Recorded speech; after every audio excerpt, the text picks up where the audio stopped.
Sanibona. Ngikholelwa umuntu onamahloni. Nosaba ukukhuluma phambi kwabantu. Cha kuncane nje kakhulu esifisa ukwenza. Hayi nami ngiyazithanda manje. Kuncane kakhulu esifisa ukwenza ngalesikhathi. Mhlawumbe umuntu akabonge kakhulu ngesupport eninikezile nokuba khona kwenu. Ngaphandle kwenu umcimbi nje umuntu kube khona. Labazalwane akade besebenza nowakuncwane decide in 2 weeks kusho after the funeral ukuthi they must do a day like this.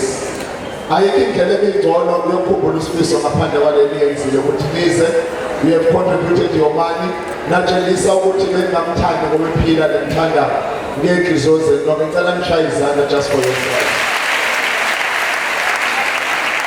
Okwesibili ithimba elisebenza neNcwane Communications lisebenze kakhulu bathi uma kukhona la benze khona ama mistakes nibaxolele.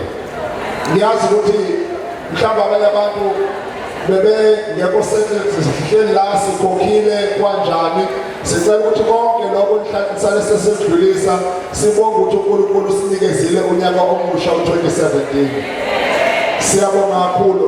Okugcina sithanda ukuthi sibonge umkhandlu waseThekwini. Nizo understand ukuthi le ndawo esikuyo iphilela kumkhandlu waseThekwini and ukuze uyithole uyidinga ukuthi ukhokhe imali enkulu. Angeke kukhole ukuthi it's close to 500,000 ukuthola le ndawo. But umkhandlu weTheku wathi ngenxa yokwazi imisebenzi kaNcwane nechaza abantu ababamba kugospel abasponsorishe le ndawo basinikeze. So siyabonga kakhulu ngalokho.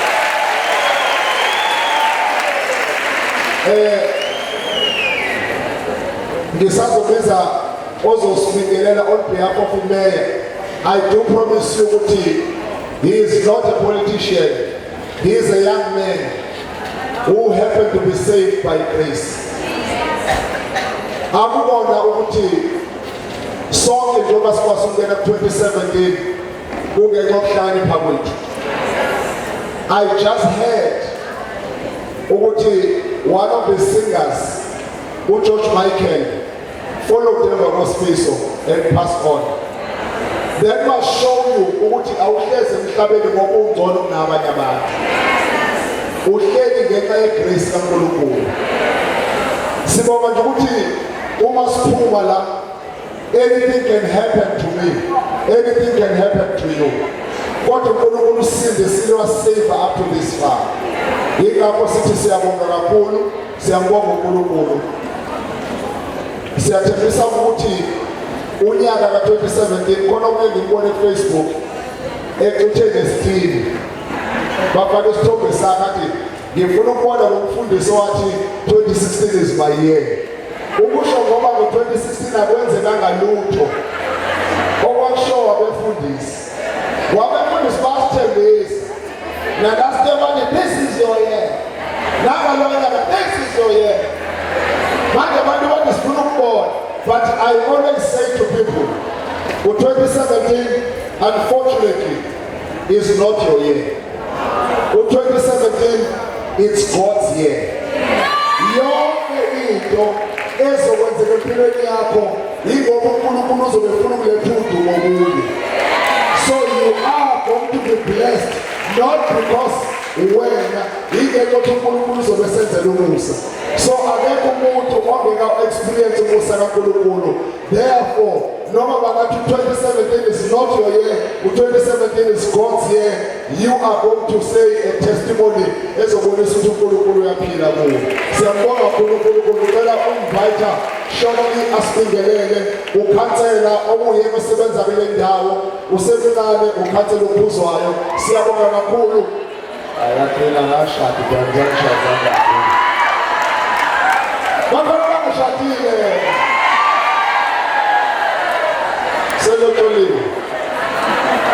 Ngathembi kakhulu. Ukhansela uzobela amazwi alingelele on behalf of umeya yomkhandlu weTheku uNkulunkulu akubusise bathi laba abanye kwamanye amazwe God bless you.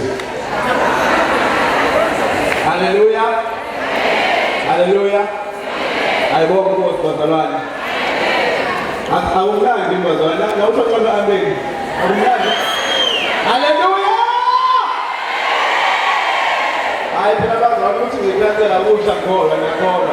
Amen. Ufanele ukufundisa uDube bishop wami. Ngathi lokuqala etiniyeza ngoba ngamukela uJesu. Hallelujah. Angifakula lezi ufanele. Ngikubingele egameni lomkhandlu weTheku in particular egameni likamama uNdebele Meya othe angimdlulisele ukuthi uyangithanda kakhulu. Uyabonga kubona bonke abantu bala eThekwini okuyibona abayisizathu sokuthi sibe lapha njengomkhandlu weTheku. Siyabonga ukuthi sibuke nozibonela ngomningi wenu kanje sibona lo nyaka. Sibonga kakhulu futhi ukuthi masenza imicimbi lolushobo igcwale kanje. Sibonga kakhulu nakuyivakashi ezisuka engezihlukene ezelapha eThekwini namukelekile eThekwini. Asikugcinanga-ke ngokuthi sinamukele lo mcimbi lona njengoba nazi siwumkhandlu siwuthasile njengoba nje kuward councillor wala ukuze ngithole le ndawo bekufanele ngabe ngisayine samukela kunjalo nje. Asiwuchasanga umcimbi ngoba nakho umfowethu uSmith ubesaphila. Siwuchase ngoba sithanda nina njengabantu bomculo wegospel. Okusho ukuthi noma siqhubeka siya phambili njengomkhandlu soqhubeka sibe yingxenye yokuqinisekisa ukuthi lo mcimbi uyaqhubeka uba khona lana futhi ube mkhulu kakhulu. Siyabonga.